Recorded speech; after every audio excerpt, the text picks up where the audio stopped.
안녕하세요. 애니의 설레는 문학여행의 박윤정입니다. 애니의 설레는 문학여행은 다양한 문학작품을 읽고 여러분과 같이 감상하고 이야기를 나누는 시간입니다. 이 코너는 청취자 여러분과 함께하는 공간인데요. 함께 읽고 싶은 작품이나 작품에 대한 감상을 저희 수원 공동체 방송 FM라디오 96.3 홈페이지를 통해 댓글 남겨주시면 소개하는 시간을 갖도록 하겠습니다. 먼저 오늘 방송을 시작하기 전에 청취자 여러분께 양해의 말씀 부탁드립니다. 제가 감기가 온판 걸렸거든요. 그런데 일주일 동안 방송을 위해서 밖에 나가지도 않고 약 먹고 조심했는데도 아직도 코맹맹이 소리가 좀 심하게 나요. 네, 이 점 양해 부탁드리면서 오늘 방송 시작하겠습니다. 오늘 여러분과 함께 감상할 작품은 한강 작가의 채식주의자라는 제목의 소설입니다. 한강 작가는 이제 대한민국에서 모르는 사람이 없을 정도로 소개가 필요 없는 작가가 되었죠.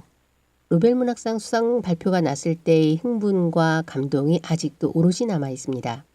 저는 수상 발표 소식을 듣고 친구에게 전화하고 흥분하고 아주 난리를 피웠던 기억이 납니다. 저는 스스로 한강의 팬이라고 이야기하고 다녔거든요.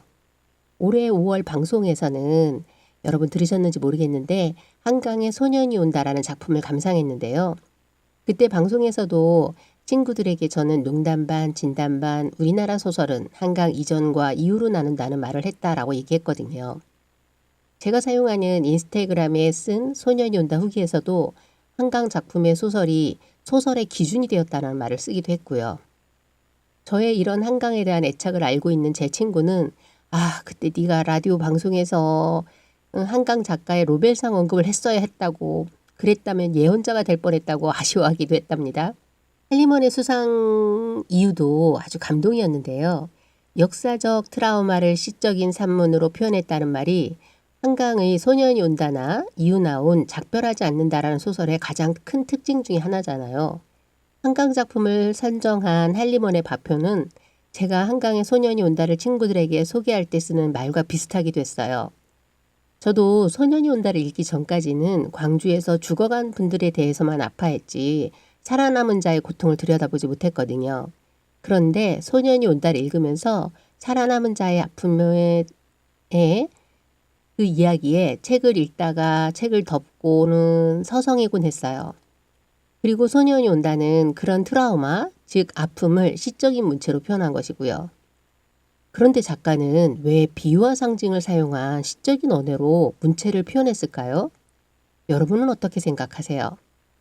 시적인 언어는 시로 작품 활동을 시작한 한강 작가의 문체이기도 하지만 한편으론 시적인 언어로 강주에서 죽어간 자, 살아남은 자의 희생을 숭고하고 아름답게 그리기 위한 것이라는 생각이 들었습니다.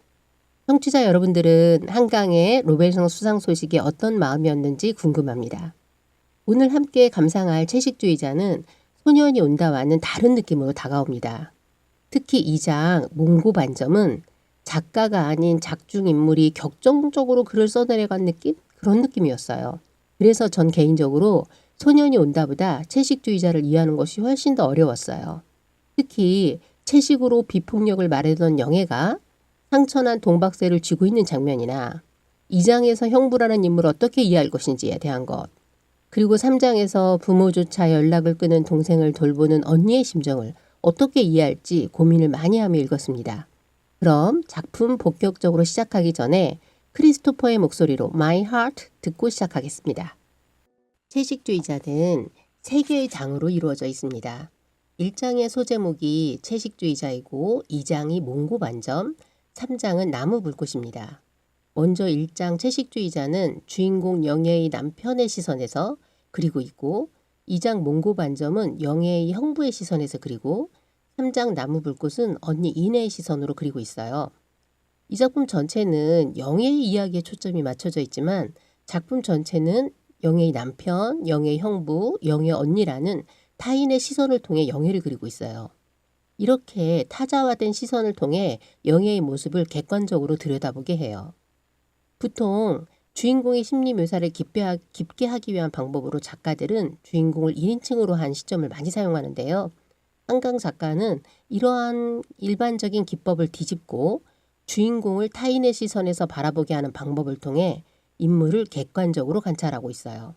그리고 이렇게 인물의 심리를 직접 드러내지 않는 방식이 어쩌면 독자로 하여금 영예의 심리를 읽는데 어려움을 느끼게 한다는 생각도 들었습니다. 일장 채식주의자는 1인칭 영의 남편의 시선에서 영예를 바라보는 1인칭 관찰자 시점으로 보여주는데요. 소설은 나라는 남편이죠. 자기중심적이고 이기적인 영의 남편의 심리를 세밀하게 드러내서 이런 남편과 살아야만 하는 영예의 힘겨움을 느끼게 만들어줘요. 영예의 남편은 영예를 선택한 이유부터 자기중심적이고 이기적인데요. 이런 남편의 모습을 작품에서는 특별한 매력이 없는 것과 같이 특별한 단점도 없어 보였기 때문이라고 그녀의 무단한 성격이 나에게는 편안했다라고 기술됩니다. 또한 아내가 브레이지어가 가슴을 조여서 견딜 수 없다는 말에 나야 브레이저를 해본 적이 없으니 그것의 착용감이 얼마나 숨막히는 것인지 알 길이 없었다라는 말로 아내에 대한 몰이해를 보여줍니다. 더불어 영예의 계속되는 악몽에도 그것이 어떤 꿈이냐고 묻지 않았다며 무신경한 태도로 보여줘요. 나아가 억지로 고기를 먹이려는 강압에 맞서 영예가 손목을 그었을 때 남편은 구역질이 났다. 놀람이나 당혹감보다 더 강하게 아내에 대한 혐오감을 느꼈다라고 말합니다. 즉 영예의 남편은 아내에 대한 애정이나 배려보다는 자기 편할 만한 사람을 선택했고 영예의 변모에 혐오감을 느끼며 이혼을 선고하는 이기적이고 자기중심적인 남자의 전형으로 등장합니다. 그런데 이렇게 자기중심적인 모습은 남편뿐만 아니라 영예의 아버지 또한 다르지 않았는데요. 아버지는 어릴 적에도 자식들에게 폭력을 행사하는 것으로 자신의 권위를 세우려고 했던 아주 가부장적인 사람이에요. 이런 아버지의 권위적이고 폭력적인 모습을 작품은 이렇게 묘사합니다. 월남전에 참전에 무궁훈장까지 받은 것을 가장 큰 자랑으로 여기는 그는 목소리가 무척 크고 그 목소리만큼 대가 센 사람이었다. 내가 월남에서 베트공 7을 하고 시작되는 레퍼토리를 사위인 나도 2번 들은 적이 있다. 타인을 향한 폭력을 부끄러워하지 않고 자랑으로 생각하는 권위적인 모습을 작품은 큰 소리라든가 대가 센 모습으로 독자로 하여금 인물의 모습을 상상할 수 있게 하는데요. 이런 폭력적인 모습은 결국 채식을 고집하는 영예의 두 팔을 잡는 강압적인 모습으로 영예의 입안으로 고기를 짓이겨 먹이게 하고 이를 거부하는 영예의 뺨을 때리는 모습으로 나타납니다. 그리고 이런 폭력에 맞서 영예는 자신의 손목을 칼로 긋는 자해로 저항하게 돼요. 마일리 사이러스의 목소리로 플라워스 듣고 계속할게요. 그렇다면 영예는 이렇게 가부장적이고 자기중심적인 아버지와 남편의 폭력성에 어떻게 대응했을까요? 이런 상황에서 영예가 채식을 하게 되는 이유는 무엇일까요? 작품에서 영예의 목소리는 영예의 꿈을 통해서만 자기 목소리를 내고 있습니다. 작품은 이를 이태리체로 써서 독자들로 하여금 영예의 목소리에 집중하게 하는데요. 첫 번째 꿈을 꾸기 전날 아침 영예는 남편의 아침 밥상을 준비하기 위해 고기를 썰고 있었고 화를 내며 재촉하는 남편으로 인해 손가락을 베게 돼요. 그리고 나서 첫 번째 꿈을 꾸는데요. 그 꿈 장면 같이 감상하겠습니다. 수백 개의 기다랗고 시뻘건 고기 덩어리들이 커다란 대막대기에 매달려 있다는 걸 입고 있던 흰옷이 온통 피에 젖었어. 난 무서웠어. 내 입에 피가 묻어 있었어. 그 헛간에서 나는 떨어진 고기 덩어리를 주워 먹었거든. 헛간 바득 피 웅덩이에 비친 내 눈이 번쩍였어. 그렇게 생생할 수 없어. 이빨에 씹히던 날고기의 감촉이, 내 얼굴이, 눈빛이 처음 보는 얼굴 같은데 분명 내 얼굴이었어. 아니야. 거꾸로 수없이 봤던 얼굴 같은데 내 얼굴이 아니었어. 찰육한 가축이 대막대기에 매달려 있고 그걸 먹고 그래서 손과 입에 피가 묻어 있는 모습. 바로 육식을 하는 우리의 모습을 굉장히 자극적인 방식으로 표현한 것인데요. 여기서 거꾸로 수없이 봤던 얼굴 같은데 내 얼굴이 아니었어는 어떻게 이해할 수 있을까요? 어쩌면 육식을 하는 모습이 익숙한 내 얼굴인 것 같지만 내 얼굴이 아니었어라는 말처럼 우리의 본질적 모습은 아니라는 표현처럼 보였어요. 그리고 이렇게 육식을 하는 모습은 흰옷이 피에 젖었어라는 말처럼 순수를 잃은 모습이고 영예는 이런 인간의 육식의 폭력성에 두려움을 느낍니다. 그리고 이런 두려움이 내재된 무의식이 되어 영예로 하여금 계속 악몽을 꾸게 한 거란 생각이 들었어요. 사육되어 피 흘리는 가축의 꿈은 어릴 적 기르던 개를 잡아먹었던 기억을 환기시키며 인간의 폭력성과 또다시 연결하는데요. 아버지는 달리다 죽은 개가 더 부드럽다며 한여름에 오토바이에 개를 묶어 달리다가 개가 결국 거품을 토하며 죽게 만들어요. 이 장면 같이 감상할게요.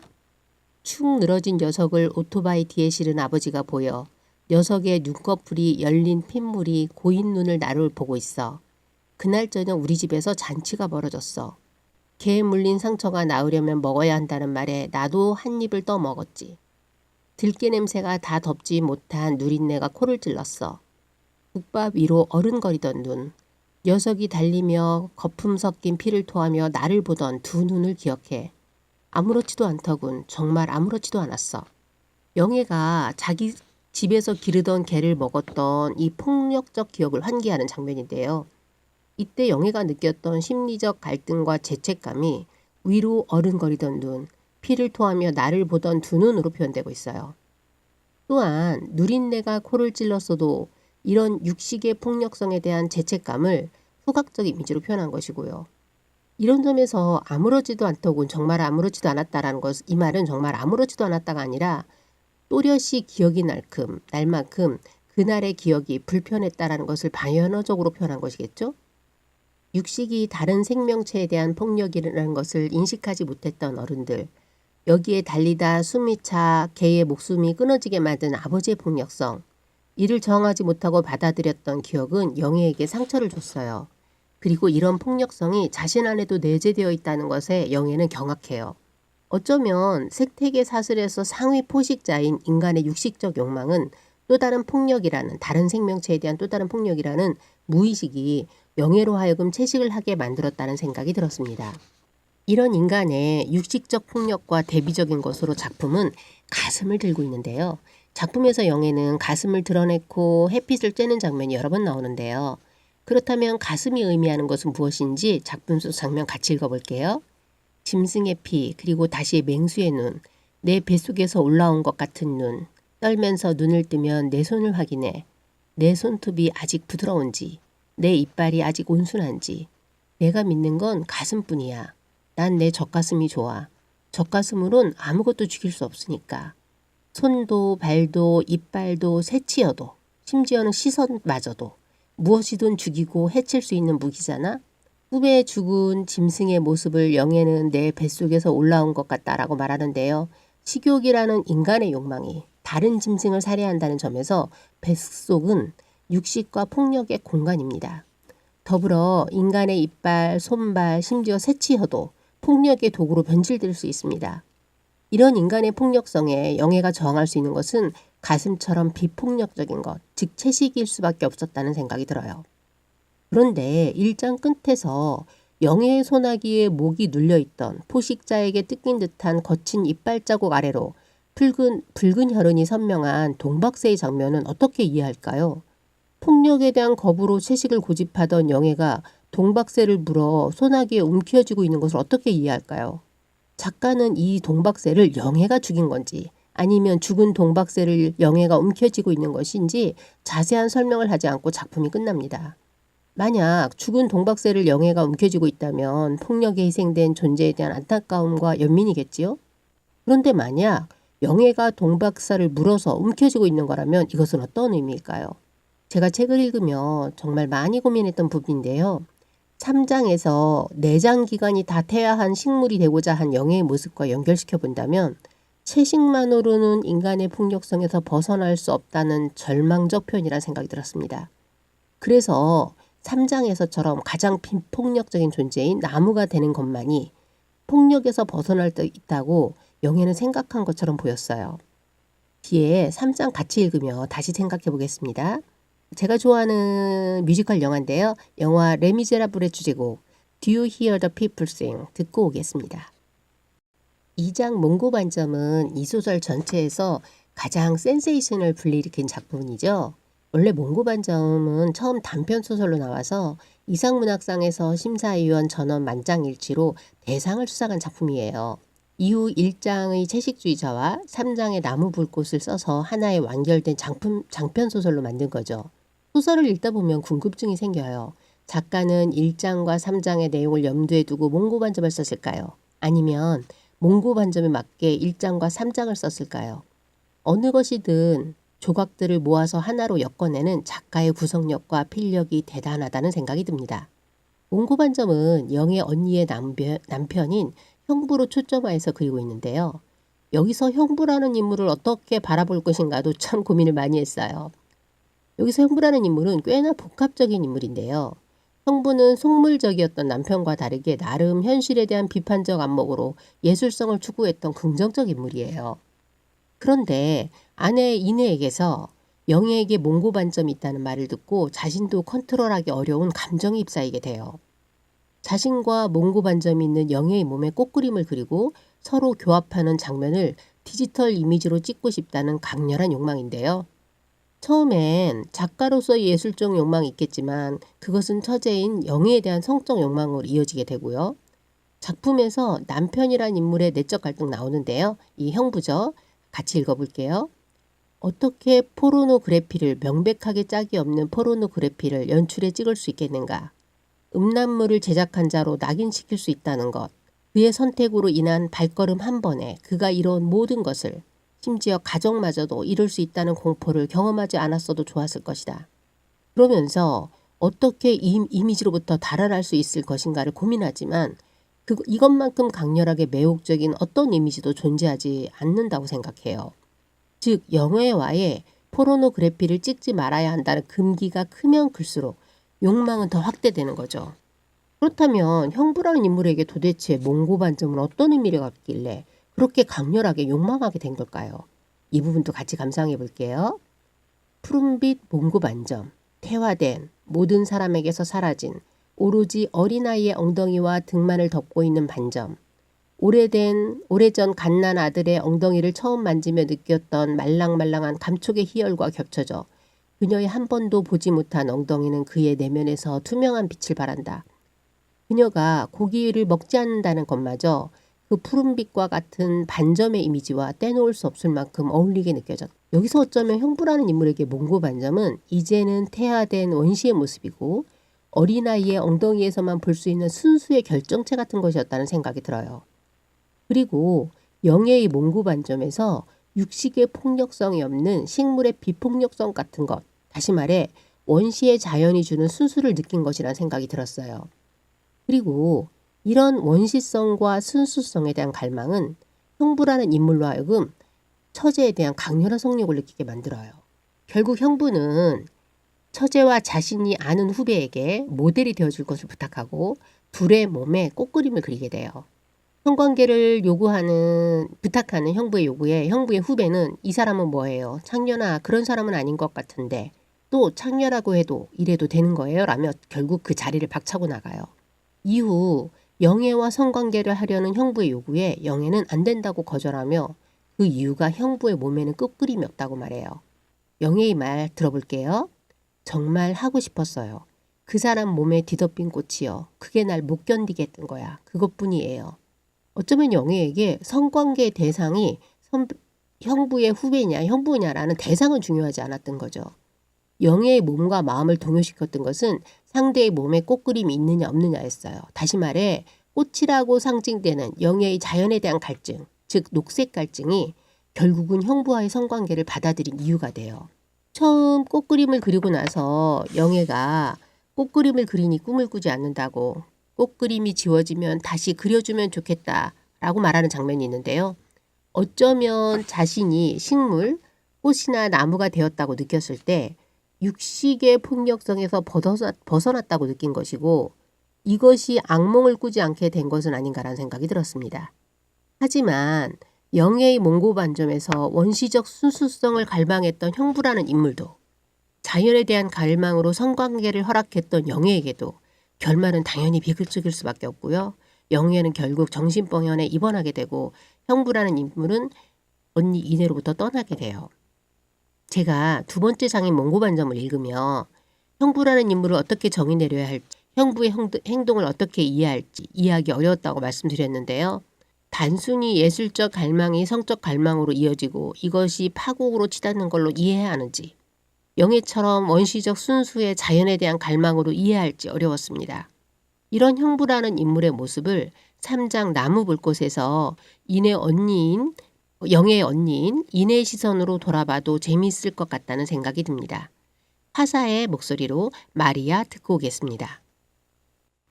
3장 나무불꽃은 이 소설의 마지막 장으로 영애의 언니인 인의 시선으로 그려집니다. 영애는 정신병원에서 나가 폭우가 쏟아지는 밤 산빛 아래 외딴 자리에서 비에 젖은 나무들 중 한 그루인 듯 미동도 하지 않고 서 있다가 발견이 돼요. 그리고 잠결인 듯 인애는 영애의 목소리를 듣습니다. 그 장면 같이 감상할게요. 언니, 내가 물구나무 서 있는데 내 몸에 잎사귀가 자라고 내 손에서 뿌리가 돋아서 땅속으로 파고들었어. 끝없이. 응, 사타구니에서 꽃이 피어나려고 해서 다리를 벌렸는데 잠결에 들은 영애의 목소리는 처음엔 나직하고 다정했으며 중간쯤에선 어린아이의 목소리처럼 천진했다. 영애는 채식을 하지만 그것만으로는 인간이 갖는 폭력성을 버릴 수 없다고 생각했던 것 같습니다. 이런 인간의 폭력성에 앞서 언급한 영애가 동박새를 움켜쥐고 있는 모습에서 나타나는데요. 영애는 채식이 아닌 금식을 통해 스스로 식물이 되고자 합니다. 이런 점에서 폭우 속 밤 산빛 아래 나무처럼 서 있던 영애의 모습은 나무처럼 식물처럼 비폭력 존재가 되고 싶은 영애의 갈망을 표현한 것이고요. 여기서 작품은 영애의 목소리를 어린아이처럼 천진하다고 표현하는데요. 폭력적이진 순수한 모습을 어린아이의 목소리에 빗대어 표현했겠죠. 그리고 이것은 예정에는 먹던 과일이나 유보초밥도 먹지 않는 극단적인 금식으로 나타나게 돼요. 언니, 나 내장이 다 퇴화했다고 그러지. 나는 이제 동물이 아니야, 언니. 중대한 비밀을 털어놓는 듯 아무도 없는 병실을 살피며 영애는 말했다. 밥 같은 거 안 먹어도 돼. 살 수 있어. 햇빛만 있으면. 내장은 동물의 소화기관이잖아요. 자신은 이제 동물인 인간이 아니고 나무이기 때문에 내장도 퇴화할 거고 앞으로는 나무에게 필요한 물과 햇빛만으로도 충분히 살 수 있다는 거죠. 이런 영애에게 언니는 안 먹으면 죽어라고 말하지만 영애는 왜 죽으면 안 되는 거야 라고 반문합니다. 그렇다면 영애가 육식의 폭력에서 더 나아가 죽을 수도 있는 금식이라는 극단적 방법을 쓰게 된 이유는 무엇일까요? 영애의 왜 죽으면 안 되는 거야 라는 말을 들으며 언니 인애는 어릴 적 길을 잃고 헤매는데도 불구하고 영애가 우리 그냥 집으로 돌아가지 말자라고 했던 기억을 떠올리며 과거를 회상합니다. 권위적이고 가부장적인 아버지의 손찌검은 유독 영애를 향했다고, 술국을 끓여주는 맏딸이었던 자신에 대해서는 아버지도 알게 모르게 조심스러워했으나 고지식하고 아버지의 비유를 마치지 못했던 영애는 어떠한 저항도 하지 않고 그 폭력을 뼛속까지 받아들였다는 것을 인애는 깨닫게 됩니다. 어쩌면 영애는 길을 잃는다는 두려움보다도 아버지의 폭력이 더 두려웠고 이것이 그냥 집으로 돌아가지 말자고 했던 것이겠죠. 그리고 이렇게 쌓인 폭력의 상처가 폭력을 두려워하고 비폭력적인 존재인 나무가 되기 위한 극단의 방법으로 자신을 내몬 것이고요. 이렇게 독자는 아버지의 물리적, 언어적 폭력성, 남편의 자기중심적인 이기적 폭력에 상처 입은 영애가 금식이라는 극단으로 자신을 내몰았다는 것을 깨닫게 됩니다. 이 장면 같이 감상해 볼게요. 이제 그녀는 안다. 그때 맏딸로서 실천했던 자신의 성실함은 조숙함이 아니라 비겁함이었다는 것을, 다만 생존의 한 방식이었을 뿐임을. 어쩌면 이내가 아버지에게 끓여준 술국은 가부장적 폭력에 체념하고 복종한 생족의 방식이었을 뿐이라는 것을 라는 깨달음이죠. 반면 영애는 그 폭력을 온전히 받아들이고 이렇게 쌓인 상처가 폭력에 대한 극단적 저항으로 나타난 것이고요. 영애는 가부장적이고 인 아버지의 폭력, 나아가 자기중심적인 남편의 폭력에 지쳐 있습니다. 그러다 어느 날 꿈을 꾼 후 자신은 생태계 질서 속에서 자신도 육식을 위해 다른 생명체에게 폭력을 행하는 사람이었다는 것을 깨닫습니다. 다시 말해 영애는 가부장적 제도 속에서는 폭력의 희생자였지만 생태계적 질서 속에서는 사육된 가축의 고기를 먹는 가해자라는 것을 깨닫는 거죠. 그리고 이것은 다른 생명체에 대한 사육을 금하는 채식으로 나타나죠.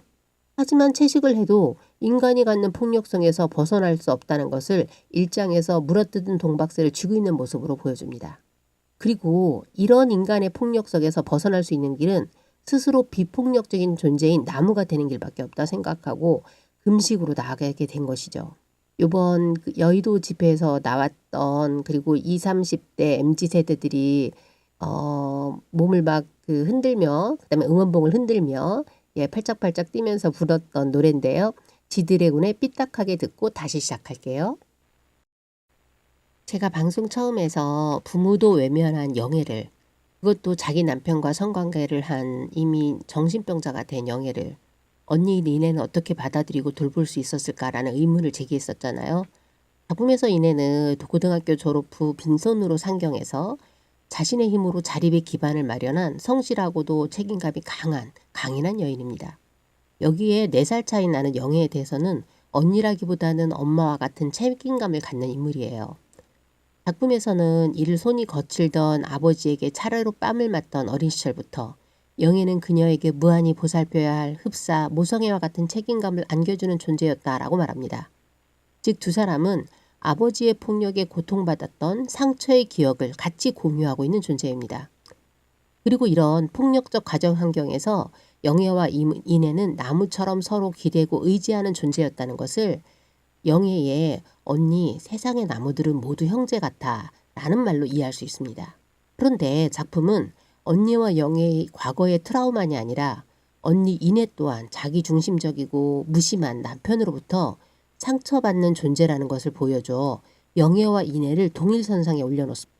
즉 영애와 이내는 유년에는 아버지의 폭력의 상처 그리고 결혼 후에는 이기적인 남편으로 인해 고통받는 존재라는 점에서 같습니다. 그리고 이런 동병상련의 마음이 이내가 영애를 버리지 못하고 돌보는 것은 아닐 거라는 생각이 들었어요. 우리 집에 아빠 있어? 그가 떠난 뒤 지우는 그녀에게 묻곤 했는데 그 질문은 그가 떠나지 않았을 때에도 아이가 아침마다 던졌던 것이다 라는 말에서 드러나듯 이내의 남편 또한 자기의 예술적 욕망을 제외한 나머지 심지어는 아들 지우에 대해서도 무심했던 인물입니다. 남편을 만나게 된 것도 지쳐 보이는 남편에 대한 연민에서 시작된 것처럼 이내에게 남편은 자신의 힘으로 쉬게 해주고 싶은 존재였어요. 하지만 이런 이내의 노력에도 불구하고 남편의 예술 세계는 그가 이해할 수 없는 부분이었고 그것은 소통의 부재로 이로 인해 이내는 답답함을 느끼게 돼요. 이런 남편의 모습은 이내가 계속되는 출혈로 힘들고 지쳐 있을 때 풀 수 없는 영애에 대한 성적 욕망을 위해 이내에게 잠자리를 요구하는 남편의 짧고 강압적인 표현으로 이어져요. 이 장면 같이 볼게요. 조금만 참아. 그때 그녀는 기억했다. 남편이 조금만 참아라고 말한 거예요. 그 말을 그녀가 잠결에 무수히 들었다는 것을 잠결에 이 순간만 넘기면 얼마간은 괜찮을 거란 생각으로 견뎠다는 것을 혼곤한 잠으로 고통을 치욕마저 지우곤 했다는 것을 그리고 난 아침 식탁에서 무심코 젓가락으로 자신의 눈을 찌르고 싶어지거나 찻주전자의 끓는 물을 머리에 붓고 싶어지곤 했다는 것을 이내는 작품에서 늘 견디고 참으며 생존하려 했던 인물입니다. 심지어 결혼 생활에서도 늘 남편에게 맞추며 참아온 사람이에요. 그런 이내에게 조금만 참아라는 남편의 말은 그 자체로 폭력이라는 생각이 들었습니다.